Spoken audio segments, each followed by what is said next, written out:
Hola a tothom, molt bon dia, som els FlamenGrass, estem aquí la Carol, la Maribel i jo mateix. Estem molt contents de participar al Global Music Match i avui tenim un músic d'Iceland, Islàndia, de Reykjavik, que es diu Linus Orri. Hi, Linus. Hi. Let me introduce you a little bit to our fans. Ell és un músic de folk, podríem dir, toca la guitarra i té un disc del 2021 que es diu Decisions i ara parlarem una mica amb ell i farem algunes preguntes, no? I estem molt interessants en què és el que passa a Reykjavik. So, hey, good morning, Linus, how are you?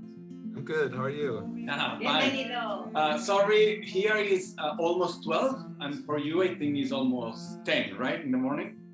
Exactly. So it's Sunday, so it's early for you because I think you played yesterday night, right?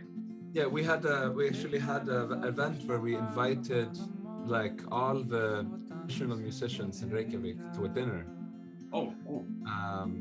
And then we played music and we sang lots of songs. Yeah. Did you usually in this concert did you sing in English or in your language? No, this was. I mean, we did sing a couple of English songs, but this was very much like traditional Icelandic singing. Cool. Well, this is good because one of my questions is we were listening to your album Decisions from 2021, right? Yeah. And it's 7 songs. It's mostly guitar and your voice, mostly in English, but there is one song in Iceland. Yeah. Right? And it's traditional, or did you wrote in Iceland? I wrote this song with a friend of mine. There's a friend of mine who wrote the words, and I wrote he had an idea for the song, and then I kind of fleshed out his idea. So it's not traditional. Yeah. Okay, interesting. And there are a lot of people singing in your country language, or it's just a few people more on the folk singing in Icelandic? Yes, in Icelandic, yeah. Yeah, it's quite common actually. You know, there's a little bit of like, maybe you sing in English if you want to make it abroad. Of course, the market here is very, very, very small. Yeah. But I feel like Iceland has done a really good job of singing in Icelandic and making it just a very normal thing, That's good, yeah. Yeah. Cool, nice. And let me ask because I went to your band camp and they say you are a multi-instrumentalist and also you make all the instruments. So you make all the instruments? You make the instruments? Maybe that's a mistake, sorry. I do make some instruments, but not all of my instruments. No, not at all. So do you consider yourself as a luthier or not? Not really. Like I've created a couple of instruments that are more kind of on the experimental side. I can show you. It's right here. Yes. Cool, yeah. Sure. Wow. You of course know the dulcimer, the mountain dulcimer. Yes. Into bluegrass. Well, this is the Icelandic cousin of the mountain dulcimer, but I made an electric one. Cool. Then you can plug in. Okay, cool. This is called langspill, and there's very, very few people who play it, and we don't have much of a living tradition for this instrument, but I built an electric version of it, the first one ever. Yeah. And you play in your concerts these instruments? Yeah, so I kind of have this this dual music career because I play my own music and that can range from like kind of indie and folk and electronic, and then I have also this career as a traditional singer, which is completely kind of separate. Yes. And so when I do traditional Icelandic music, I use this, and then I'm using a lot of pedals, and I'm making like this big sound, big drone, and singing over that. Yeah. Oh, that's really cool. Good. Cool. Nice. And also, we'll be reading about you that you organize jam sessions and maybe a festival. So you are really involved on the folk or musical scene in Reykjavik, right? Yeah. So, you know, I started with traditional music, playing Irish music. Irish. Irish. Yeah. On the mandolin. And from there I started playing Irish flute as well, and then I got into Swedish folk music, and that's when I started kind of looking around and thinking, why am I not doing any Icelandic traditional music? Oh, nice. And that's how I got involved in that, and now that's like it's a very, very big part of my life. Yeah, I organize sessions here, Irish music sessions, and then we have a small folk festival of traditional music, but we actually haven't been doing anything since COVID started. Yeah. So this dinner I was telling you about yesterday was a kind of, we were getting all of the people together that would normally be at this festival, and having a big dinner and singing and playing music as a kind of like, hey, let's start thinking about doing a festival next year. We were doing like a mini version of the festival. Yeah. Oh, nice. Nice. And it's interesting you mentioned Swedish, because I think do you know Basen? The folk, they are Swedish, right? And to me, it's very interesting. These guys, they make popular music. I've been several times in the States, and Basen, they are really popular. And people say, oh, I like Swedish music, but because they associate with Basen. So it's interesting you are working kind of the same with Iceland, because to be honest, I don't know nothing about traditional music from Iceland. Yeah. So I think in Europe, every country, in fact, in the bluegrass scene that we are involved, we play music from the States, but recently in Europe, we are talking about, okay, why not to play our music with the bluegrass format or string band? So because also always in Europe, sometimes, or in different countries, like you say, I started with Irish music. So sometimes we miss our traditional music. So it's interesting. Yeah. So you have to, explain. I mean, I feel like that's quite typical. Like Irish music has it has the session format, which is really easy. Like it's really, it's really inviting, it's participatory, and it kind of categorizes the music in a very good way. And I've heard this story a few times before. Like I know some friends in Germany who were playing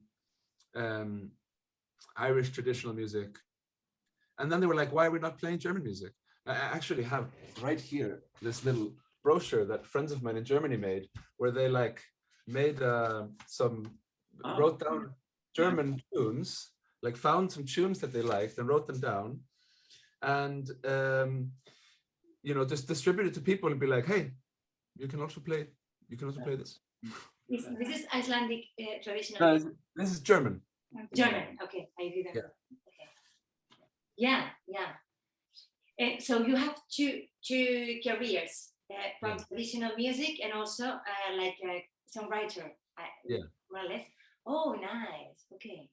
Yeah, I mean that's one of the things that I really kind of want to try to figure out while doing this global music match thing, because I feel like I haven't really been able to make sense of these two careers.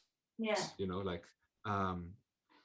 And I don't really know, because I make so much different kinds of music. Like I don't really know how to release it in a way that makes sense. If I should have different names for it, or I don't know. It's normal, but it's so nice that for us it's very exotic to know about your music from Icelandic tradition, because we don't know how is the sound and everything. So I think it's very interesting for the people from abroad to. I mean, nobody knows about Icelandic music. It's Icelandic traditional music is, but it's also like that here. Like it's not big here. It's only very few people like we have this particular type of harmony singing where we harmonize in Yes. perfect fifths, in parallel fifths. Yeah, nice. And it's a very difficult singing style. And there, you know, there's like 5 years ago, someone pointed out that like there are maybe 10 people in the whole country that can do this on stage, you know, with confidence. And so, you know, we have been organizing a lot of things to try to change that, you know, having workshops, teaching people how to sing it. I started a choir where we're singing traditional Icelandic songs, and it's a kind of a big deal because the choir only has like people of my age and younger, and usually, you know, the people that are doing this are like 50 or 60 years or older, you know. So it's a very exciting time for that. Yeah. Cool. Congratulations. You're doing a great job. Yeah, I think in every county somebody has to do. I think it wasn't the same in Catalonia. I think with the traditional music, you know, they are major music like pop music or rock, and in every country is country music. But for example, Carol, she is really involved on traditional music. And for us, I think it's the same. That is only that we can cuidar. How do you say cuidar? To take care. To take care of our roots, our culture is only for of us. So if we don't take care, it can go down. So yeah, so it's so nice to raise and to take care, I think. Yeah, and I think it's like the same in Iceland. Here we are not so many people working in traditional music from here, but more we have to take care to make it grow up and to go away, go abroad to show. I think it's nice. This is why I was excited when I saw we were on the same team, because, you know, we can talk about traditional music. It's great. Yeah, exactly. You know, it's different words. Some people say folk, or some people say roots music, or, you know, traditional. But it's really underground music. You know, I have a friend that, you know, when it was the underground music, like the punk or hardcore, they say underground music. My friends say no. Roots music is really underground. Yes. You know, because, you know, punk or hardcore or thrash, this music that some people say it's underground. It's well known, but not traditional music. You can go to the street and ask about, what's your traditional music? For sure, people are going to say, I don't know. So personally, I think one thing about Global Music Max is this thing about discover, because sorry, my ignorance, but I don't know anything about Iceland music. And it's a pity because we are on the same, you know, we're in Europe. But I think it's normal because I'm a big fan of bluegrass and many years traveling to the States, and it depends on the state. You say bluegrass, some American people, they say, I don't know what is bluegrass. And it's kind of his music. So roots music also is really, really small. There's identity, I think. Yeah. It's the difference. Yeah. And it's really, really difficult to fight with pop music or rock. But we are. We are making some, you know, the three of us, we organize things here in Catalonia, so to try to, you know, keep going the traditional music. You know, like my background is in hardcore punk. Like that's the first music that I ever played. Yeah. And you know, that's there was a big scene for that here when I was young, and then it kind of died out. And I was kind of musically a bit lost for a while because I didn't have any kind of musical community that I belonged to. And then when I discovered traditional music, you know, I felt like there was a lot of similarities because it's very DIY, you know, and it's participatory, you know, it's everyone should play, you know, that's the philosophy. Yeah. And then there's also this thing of like, if you think that you're gonna make this music and be famous and rich, you're crazy. Yes. Yes. Yeah. So that means that there are just nice people doing it. It's made from love. Yeah, exactly. And I think you mentioned the Irish music, and I think Irish music is really popular everywhere in Europe, I think in the world, because it's like you say, it's a music that you can go to a bar and sit in a table, around the table, and play. And I think it's one of the things that is really great for Irish music. But I think that we can copy this model. So about the singing that you were telling about before. So we can copy the Irish model and to take to our country, to our culture, and with this music, make these tavern songs, tavern model, to play together, different generations, old and young together. It doesn't matter if you don't play with very good style, very good technique. Because it's the essence of playing together. I think, and because it has a social purpose. It's function. Like for me, like music is like music is a different thing when it has like a practical purpose. You know, it becomes like a completely different thing to play music when, you know, you're playing in a bar and you are then providing the mood and like the entertainment and everything, and but it's not formal. You know, you're not on stage, and the people who are sitting there have a role of sitting and listening as an audience. If you're playing in a bar and people are listening, I love that, like, people are just talking and laughing, drinking and whatever, you know, like, and if someone sings a song and everyone in the bar is like, oh, and starts listening, I'm like, oh, no. It's interesting because, to me it's the same, you know, we play, especially in the past, we played in bars, and I was playing many years in bars, and I was playing with musicians. They really angry because people are drinking, talking. I say, it's no problem.